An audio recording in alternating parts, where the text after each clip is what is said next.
Jadi sex education bukan melulu gambarannya terhadap anak-anak ngasih tahu tentang hubungan seksual sebagai orang dewasa, bukan.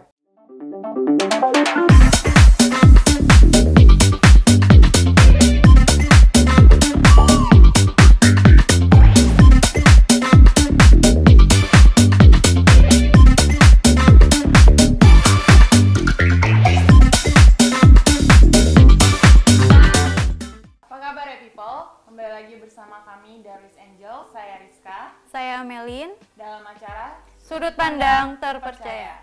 Di episode kali ini kami akan membahas kasus pelecehan seksual terhadap anak-anak bersama pakar keamanan kami, Bapak Darwis Siregar. Halo Pak, apa kabar? Kabar baik. Pak, kan saya habis baca di media tuh soal pelecehan seksual yang lagi marak terjadi pada anak-anak, terutama kasus yang di Jambi soal ibu muda itu yang sudah melecehkan 17 anak dan 11 orang anak laki-laki dan 6 orang anak perempuan dengan modus pembukaan rental PS. Dari sisi moral sudah tidak pantas, tapi dari sisi keamanan bagaimana Pak? Ya, kaitannya adalah tentang pelecehan seksual tadi. Di kita ini agak sulit ya, karena sulitnya kenapa? Kita ini orang timur. Kita ini banyak istilahnya tidak memulai sesuatu sejak dini, terutama sex education. Gitu ya. Di kita tuh hal yang tabu. Gitu ya. Padahal sex education harus dimulai sejak dini. Gitu ya. Jadi anak-anak di rumah, orang tua tuh harus sudah memberikan pelajaran seks mulai dari hal yang ringan.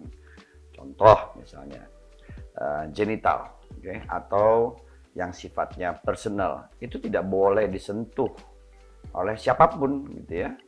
Namun kadang-kadang di rumah kita orang tua nih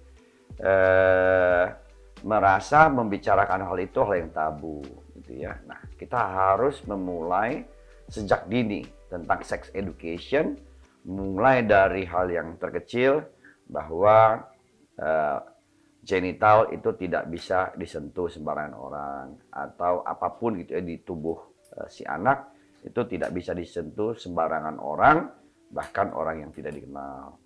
Lalu naik lagi nanti ke tahapannya masa remaja, masa pubertas gitu ya. Anak laki dan perempuan pada saat nanti mengalami pubertas, kan pubertasnya macam-macam. Perempuan mulai dengan menstruasi gitu ya. Laki-laki mungkin akan dapat yang namanya, udah pernah tahu belum laki-laki? Mimpi basah. Oh, gitu belum. ya. Nah, hal-hal kayak gitu hal yang baru buat mereka. Namun orang tua ini tabu menjelaskan gitu ya. Nah, sehingga hal ini harus dijelaskan. Kenapa kita sampai di fase-fase tersebut? Sehingga proteksi-proteksi untuk anak sudah bisa kita lakukan sejak dini. Selain tentunya pendidikan agama sangat penting dalam hal ini. Seperti itu. Apakah Bapak ada kiat-kiat untuk para orang tua agar anak-anaknya terhindar dari pelecehan seksual? Ya, kiat pertama yaitu tadi, orang tua harus mulai mengenalkan anggota tubuhnya, terutama daerah-daerah sensitif, genital.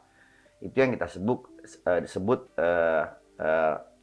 sex education sejak dini. Jadi sex education bukan melulu gambarannya terhadap anak-anak ngasih tahu tentang hubungan seksual sebagai orang dewasa, bukan.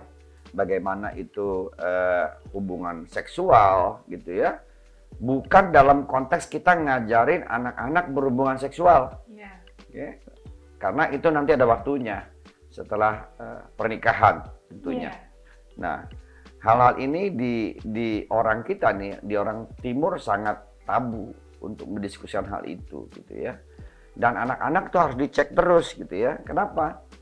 Sekarang dengan adanya internet ya, yang dia bisa buka, download dan segala macam, mereka akhirnya belajar sendiri. Yeah. Okay? Mereka dapat tutorial dari entah siapa, ya akhirnya mereka, apa yang mereka dapatkan? Begitu terjadi dalam tanda kutip, mereka sebenarnya mungkin tidak tahu ini pelecehan seksual.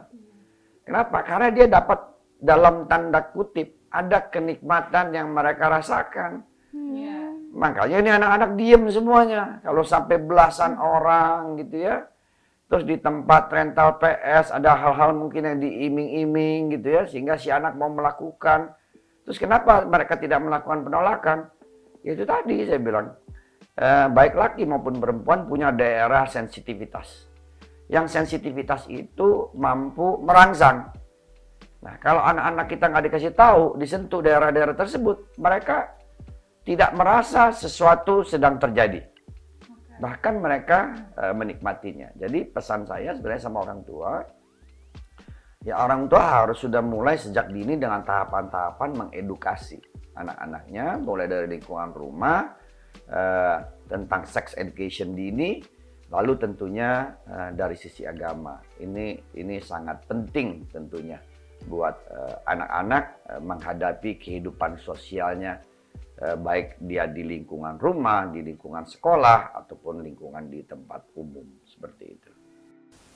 Seperti materi Bapak soal sense of security awareness as our lifestyle, apakah anak-anak perlu diajarkan hal ini?